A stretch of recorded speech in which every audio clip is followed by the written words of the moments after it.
தெரியவில்லைங்க. என்னங்க?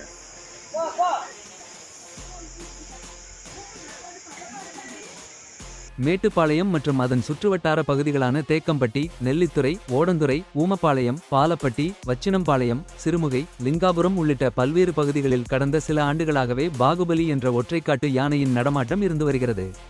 இந்த யானை கடந்த சில மாதங்களாக மனிதர்களின் கண்கள் தென்படாமல் அடர்ந்த வனப்பகுதிக்குள் சென்ற நிலையில் கடந்த சில தினங்களாகவே மேட்டுப்பாளையம் வனச்சரகத்திற்கு உட்பட்ட பகுதிகளில் உலா வந்து செல்கிறது. உணவு மற்றும் தண்ணீரை தேடி இரவு வேளைகளில் வனப்பகுதியை ஒட்டியுள்ள விளைநிலங்களில் முகாமிடும் இந்த யானை அதிகாலை அல்லது பகல் வேளைகளில் மீண்டும் வனப்பகுதிக்குள் திரும்புவதை வாடிக்கையாக வைத்துள்ளது. இந்த நிலையில் நேற்றிரவு மேட்டுப்பாளையம் ஊட்டி செல்லும் பிரதான பரபரப்பான சாலையில் முந்திரி முடக்கு பகுதியில் காட்டு யானை பாகுபலி உலா வந்தது. இதனை கண்ட அப்பகுதி மக்கள் போப்பா போ என செல்லமாக விரட்ட யானையும் சாதுவாக மீண்டும் வனப்பகுதிக்குள் சென்றது. இதனை அங்கிருந்த பொதுமக்கள் தங்களது செல்போன்களில் வீடியோவாக பதிவிட்டு அதனை சமூக வலைத்தளங்களில் வெளியிட்டுள்ளனர். இந்த வீடியோ தற்போது வைரலாகி வருகிறது.